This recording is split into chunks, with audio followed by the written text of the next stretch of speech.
అత్యాచారం చేసిన ముద్దాయిని అదుపులో తీసుకున్నాం. అల్లూరు జిల్లా పాడేరులో శ్రీ మోదకొండమ్మవారి జాతరలో 6 ఏళ్ల చిన్నారిని అత్యాచారం చేసిన వ్యక్తిని 12 మైళ్ళ వద్ద అదుపులో తీసుకుని ముద్దాయిని అరెస్టు చేసినట్లు అడిషనల్ ఎస్పీ తెలియజేశారు. ఇక వివరాల్లోకి వెళ్తే అల్లూరు జిల్లా పాడేరు మండలంలో జరిగిన మోదకొండమ్మ జాతరలో ఈ నెల 11వ తేదీ అర్ధరాత్రి 2 గంటల సమయంలో నిద్రిస్తున్న 6 ఏళ్ల పాపను ఎత్తుకెళ్లి అత్యాచారం ఘటనకు సంబంధించిన మానవ మృగాన్ని పాడేరు పోలీసులు సోమవారం అరెస్ట్ చేశారు. అతన్ని ఏఎస్పీ ధీరజ్ మీడియా ముందు హాజరుపరిచారు. సీసీ ఫుటేజ్ ఆధారంగా నిందితుడిని పట్టుకున్నట్లు వెల్లడించారు. నిందితుడిపై పోక్సో కేసు నమోదైందని, కఠిన శిక్ష పడుతుందని ఏఎస్పీ తెలియజేశారు. ఈ కార్యక్రమంలో Paderu CI D Naveen Kumar, SI Lakshman Rao పాల్గొన్నారు.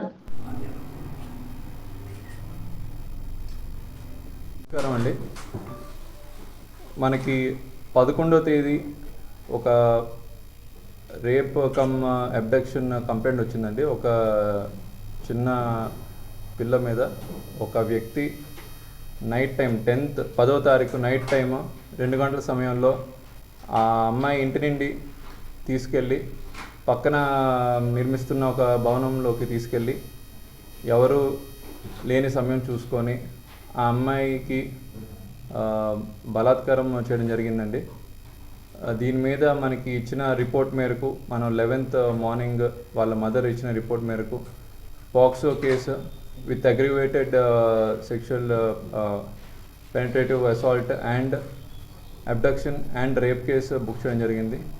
ఈరోజు మధ్యాహ్నం మనకి ఉన్న ఖచ్చితమైన ఇన్ఫర్మేషన్ మేరకు మనం చేసిన tower dump analysis, CCTV analysis మేరకు చిన్నపిల్ల చెప్పిన కొన్ని ఐడెంటిఫికేషన్స్ మీద ఇన్ఫర్మేషన్ పెట్టి ఎవరైతే అక్యూజ్డ్ ఉన్నారో అక్యూజ్ని ఈరోజు పట్టుకోవడం జరిగింది అండ్ రిమాండ్ చేయడం కూడా జరిగింది. ఈ మీడియా కాన్ఫరెన్స్లో నేను పాడేరు ప్రజలకి మరియు మన డిస్ట్రిక్ట్లో ఉన్న ప్రజలందరికీ విన్నపిస్తుంది ఏంటంటే, చిన్నపిల్లల మీద ఇలా ఒక అత్యాచారం చేయడం అనేది చాలా పెద్ద నేరం. దానికి మన ఏఎస్ఆర్ డిస్ట్రిక్ట్ పోలీసు తప్పకుండా అన్ని ప్రాపర్ ఇన్వెస్టిగేషన్ కంప్లీట్ చేసి ముద్దాయికి కఠినమైన శిక్ష వచ్చేలాగా 100% మేము ప్రయత్నిస్తాం. అండ్ ఎస్పీ సార్ కూడా ఇలాంటి విషయాలని టాలరేట్ చేయరు. మా పోలీస్ శాఖ అంతా కూడా చెప్తున్నాం, ఇలాంటి ఎటువంటి చిన్నపిల్లల మీద కానీ ఆడవారి మీద కానీ ఎటువంటి ఇలాంటి అఫెన్సెస్ జరిగినట్టయితే తప్పకుండా స్ట్రాంగ్ యాక్షన్ తీసుకోవడం జరుగుతుంది. అండ్ ఈ కేసు మీద ఫర్దర్ అప్డేట్స్ ఇన్వెస్టిగేషన్ అయిన తర్వాత మనం అప్డేట్ చేస్తాం.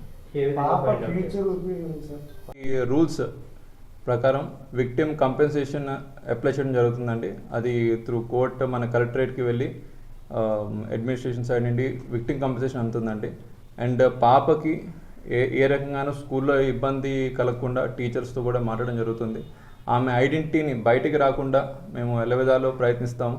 అండ్ మా సైడ్ రిక్వెస్ట్ కూడా మీడియా సైడ్ నుండి ఆ పాప ఐడెంటిటీ కానీ పేరు డీటెయిల్స్ ఎవరికి షేర్ చేయొద్దని కోరుతున్నామండి. నిందితుడిని ఏ విధంగా ట్రేస్ అవుట్ చేశారు సార్? అదే ఏ ప్రాంతానికి చెందిన? ఆ నిందితుడు ఈ 12th మైల్ జంక్షన్ దగ్గర మనకి ఇన్ఫర్మేషన్ వచ్చిందండి. ఈ పలానా వ్యక్తి అక్కడ తిరుగుతున్నాడని. ఆల్రెడీ మేము లాస్ట్ ఫ్యూ డేస్గా ఆల్రెడీ 11th జరిగింది, 5 days అయిపోయింది. మనకి ఉన్న చిన్న క్లూస్ మేరకు ఉన్న సీసీటీవీ ఫుటేజ్ మేరకు ఆ 2 to 2:30 అఫెన్స్ టైంలో జరిగిన సీసీటీవీ ఫుటేజెస్ అని అనలైజ్ చేసి పాప చెప్పిన కొన్ని డిస్క్రిప్షన్, అక్కడ ఉన్న లైవ్ విట్నెస్ చెప్పిన కొన్ని డిస్క్రిప్షన్ మేరకు ఆ పర్సన్ని విత్ ఫోటో ఐడెంటిఫై చేసి అది కొద్దిగా సర్క్యులేట్ చేయడం జరిగింది.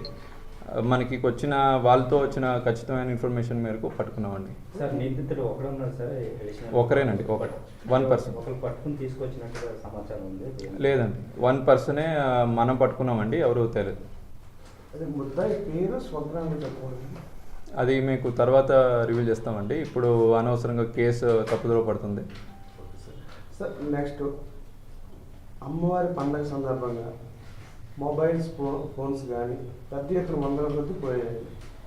కిందనైతే అనకాపల్లి కావచ్చు, వేరే జిల్లాలో ఫోన్లు ఇలా పోయిన కొన్ని ఫోన్స్ ఆల్రెడీ ట్రేస్ చేయడం కూడా జరిగిందండి. ఫోన్స్ కంప్లైంట్ రాగానే, మిస్సింగ్ కంప్లైంట్ రాగానే ఫోన్స్ కానీ జ్యువెలరీ కానీ కొన్ని మిస్సింగ్ కంప్లైంట్స్ వచ్చాయండి. ఆ రోజే మేము పట్టుకొని ఇవ్వడం జరిగింది. కొన్ని ఫోన్స్ ఏవైతే ఒకవేళ రికవర్ అవ్వలేని ఫోన్స్ ఉంటే పోలీస్ స్టేషన్కి వచ్చి కంప్లైంట్ ఇవ్వమనండి. Within few days or weeks అవి రికవర్ చేయడానికి ట్రై చేస్తాం. సార్, ఆ పండుగ వచ్చేటప్పటికి అంటే ఎక్కువగా భారీ స్థాయిలో పోలీసులు భక్తులకు అవకాశం లేకుండా పోతుంది. అంటే చాలా మంది ఒక ఫైటింగ్ సీన్ లాగా ఉంటుంది సార్. ఈవెన్ కలెక్టర్ గారు కూడా అందులో చాలా నలిగినటువంటి పరిస్థితి నేను చూసాను. అంటే ఏ విధంగా అక్కడ మీరు భక్తుల్ని అలౌ చేస్తున్నారు సార్? అసలు ఏంటో ప్రాబ్లం? చూడండి, మోదకొండమ్మ టెంపుల్ జాతరకు వచ్చేసరికండి చాలా హ్యూజ్ క్వాంటిటీస్లో జనాలు భక్తులు రావడం జరుగుతుంది. ఆ సమయంలో మనకి ఎస్పెషల్లీ ఫస్ట్ డే మనకి ఏదైతే పాదాలు అమ్మవారి విగ్రహం ఘట్టాలు తీసుకెళ్లే సమయంలో మన పోలీస్ వారు ఆ చుట్టూ ఉండకపోతే తోపులాట జరుగుతుంది. ఆ తోపులాట అవ్వకుండా మనం ఉండడం జరిగింది. ఫస్ట్ ఇనిషియల్గా మనం దేవాలయం వాలంటీర్స్కే ఫస్ట్ అక్కడ విగ్రహం పట్టుకోవడం ఇవ్వడం జరిగిందండి. వాళ్ళు పట్టుకోలేని స్థితిలోని మేము ఎంటర్ అయ్యామే కానీ మేము వాళ్ళని తోసేసి పక్కతో పట్టించి మేము ఫస్ట్ వెళ్ళడం లేదండి. ముందే చెప్పాం, అన్కంట్రోలబుల్ సిచ్యువేషన్ వచ్చింది కాబట్టి మేము ఎంటర్ అవ్వడం జరిగింది. అంటే ఇది ముగింపు రోజు జరిగినటువంటి పరిస్థితి అండి మీకు? Both first day and third day.